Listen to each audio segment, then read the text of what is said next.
Hi, I'm Dr. Bertice Berry, and I want to tell you a story.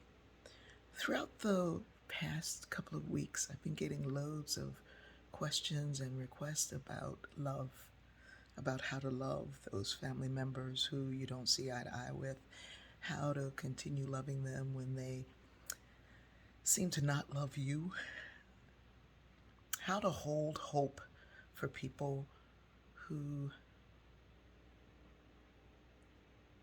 don't have hope for themselves. I'm going to tell you a story. When I went away to college, I was 17, and I wasn't just going to college, I was going away from abuse. I was going away from the difficulties that come from poverty and years of shame and grief and systemic racism and the impact that all of those things had upon my family. Trauma from seeing a child, um, being a child with a gun held on her in a store, the trauma of losing a friend to suicide, the trauma of losing a friend to a botched abortion, the trauma of a friend being killed for picking a peach from a white man's tree. None of those traumas were ever addressed. There was no counselor who came to the school. There was no one who sat down with us and explained what was going on. And all of those things were there, along with this yearning and love for learning. But also, there was love. There was love. But it was very difficult to see through all of those things. So when I went away to college, I was also going away from. I came home one year for Christmas. I had used my money from braiding hair and picking oranges and doing inventories to buy presents for the family. In a drunken stupor, my mother got angry and threw those things and hit me in the head with them. And I remember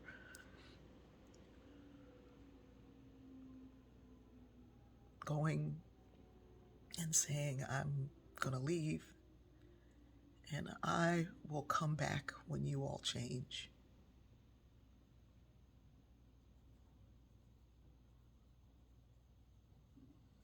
I was gone for years. But in that time, I held space. I kept loving. I kept believing, which I've recently learned comes from the word beloved. I knew as a sociologist, a budding sociologist, that the environment had an amazing impact on what we were becoming or not becoming. And that the truth of who my mother was somewhere deep in her heart, that her beauty, her strength, her amazing wisdom would come back. So I held space. I held hope. Every time there was a request for prayer, I silently prayed for my mother, that she would transform back into herself. I prayed for my siblings. I prayed for my neighborhood. I prayed for my friends. I prayed for myself. And I believed because there was love.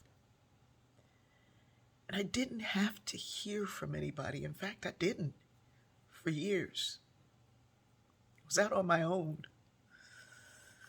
And I just kept believing because I knew that every time I went back, I was interrupting something.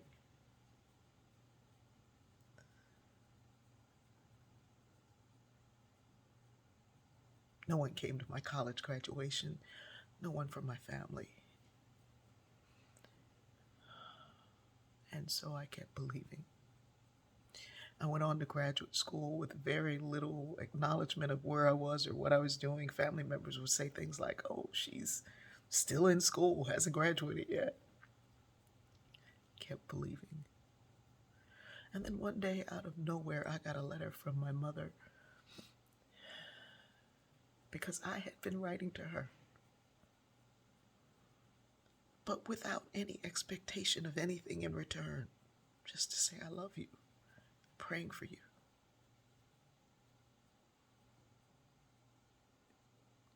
Out of nowhere, I got this letter that said, I'm tired of living the way I've been living, and I feel your prayers, and I've changed. It embarrasses me to say that the Christian in me first response was, prove it. All these years I had been praying, and then when the thing that I had been praying for became evident, I had a hard time believing it. Loving someone who's difficult to love is not the hard part.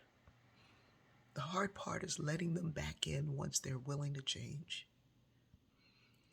And while you're praying for that other person, be praying for yourself. Pray for your willingness to open your heart and see them truly as they are, because they will make a change. And you have to be ready for it. But you also have to be willing to change yourself, because none of us own the complete truth, and none of us own the complete faultless life. Holding hope for someone else when they are in despair and cannot see is the greatest gift you can give. But give it without an expectation for anything back. When it does come, you will find that you have stories and memories and love that last a lifetime, that outweighs any harm that was ever done. Keep hoping, keep loving, but don't subject yourself to the pain and suffering. Because what I learned was that I wasn't trying to love them. I was trying to get them to love me. Love begets love. I love you.